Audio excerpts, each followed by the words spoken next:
आज अपन लोग दो वेक्टर, वेक्टर ए और वेक्टर बी, इनके बीच कोण ज्ञात करना सीखेंगे। तो हमारा क्वेश्चन क्या है?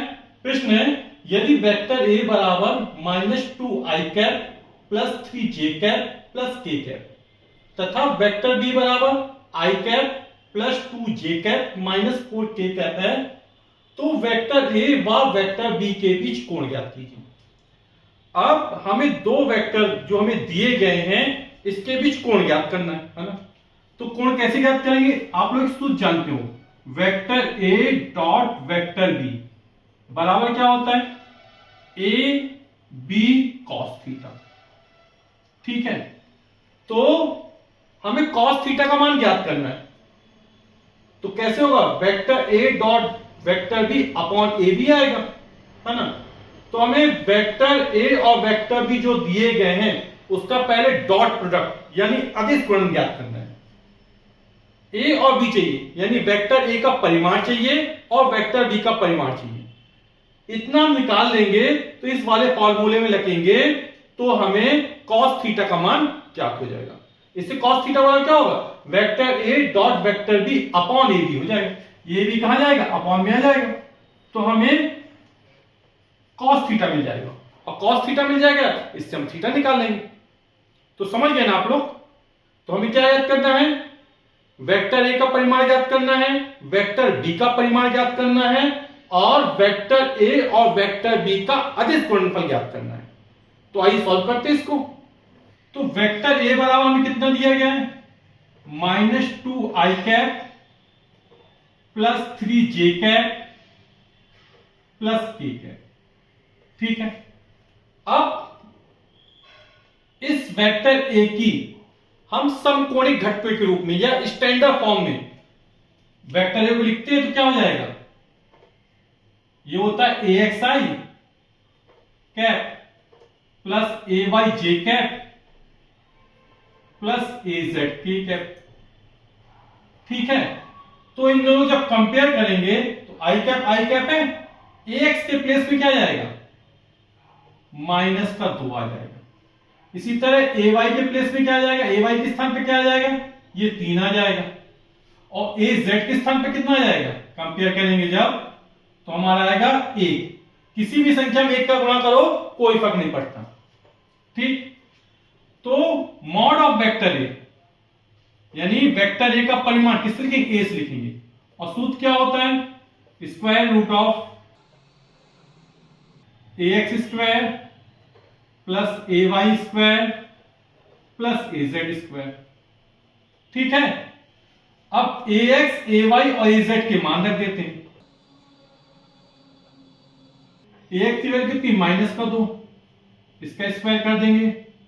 ay की वैल्यू 3 दी गई है, इसका स्क्वायर कर देंगे। और az की वैल्यू 1 दी गई है, इसका स्क्वायर कर देंगे।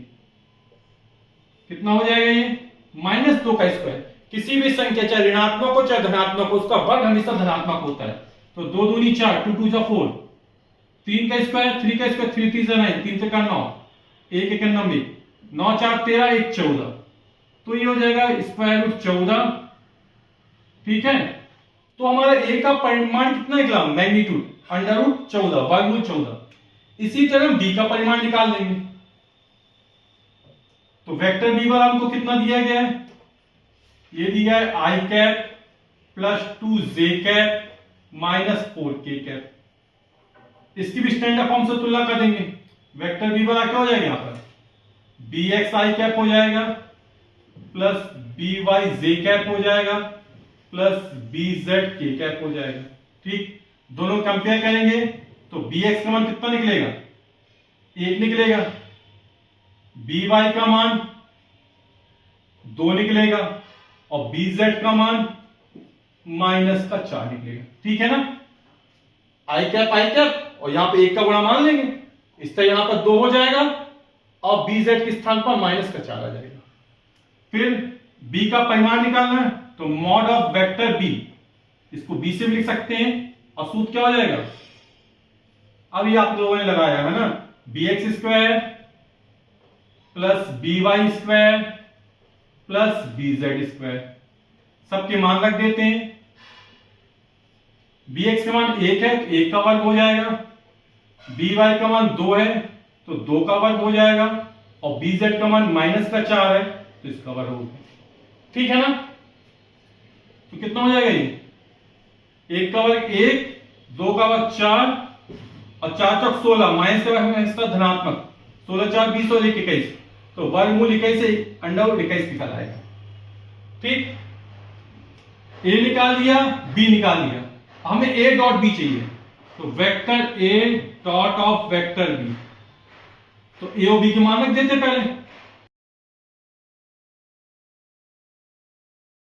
आई कैप क्या है? एक्स अक्ष के अंदिश एकांक वेक्टर। जे कैप क्या है? वाई अक्ष के अंदिश एकांक वेक्टर, यूनिट वेक्टर है ना? और के क्या है? के कैप क्या है? जेड अक्ष के अंदिश एकांक वेक्टर। तो आई डॉट आई का मान 1 होता है, जे डॉट जे का मान 1 होता है, के डॉट के का मान 1 होता है। बाकी आई डॉट जे निकालेंगे, आई डॉट के निकालेंगे, उसका मान कितना निकलेगा? 0 निकलेगा। तो अपन करते हैं, आई डॉट आई से लिखेंगे तो -2 और यहां पर 1 मान, तो -2 गुणा कितना हो जाएगा? -2 हो जाएगा, आई डॉट आई का मान 1 हो जाएगा। ठीक है, और इसी तरह ये प्लस है, ये प्लस है, तो 3 दूनी 6, ठीक, प्लस माइनस का माइनस और 4 एकम 4। अपन किसमें आई डॉट आई किया, जे डॉट जे किया, के डॉट के किया। आई डॉट जे करेंगे इसकी वैल्यू कितने? 0 निकलेगी। इस तरह आई डॉट के करेंगे उसकी वैल्यू कितनी निकलेगी? 0 निकलेगी। कितना हो गया? -2 -6 माइनस का 6 और ये प्लस का 6, तो 6 - 6 बराबर 0। हमने शुरुआत में चर्चा की थी कि vector A dot vector B वाला कितना होता है? A B cos theta. तो कॉस थीटा वाला कितना हो जाएगा? कॉस थीटा वाला हो जाएगा vector A dot vector B upon A B. ठीक है, vector A dot vector B के 0, ए की वैल्यू कितनी निकली? अंडर 14, वर्गमूल 14, बी की वैल्यू कितनी निकली? वर्गमूल 21, और 0 में किसी भी संख्या का भाग किया कितना आएगा? हमेशा 0 आएगा।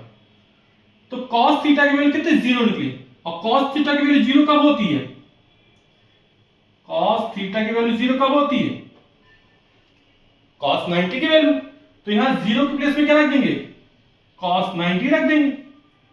कंपेयर कर दो तो थीटा वाला कितना निकल आएगा? cos की जगह cos है, थीटा के 90 डिग्री।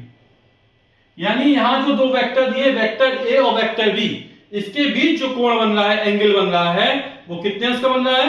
90 अंश का बन रहा है। और यही हमारा आंसर हो जाएगा। वीडियो देखने के लिए आप सभी का बहुत बहुत धन्यवाद। Thank you so much.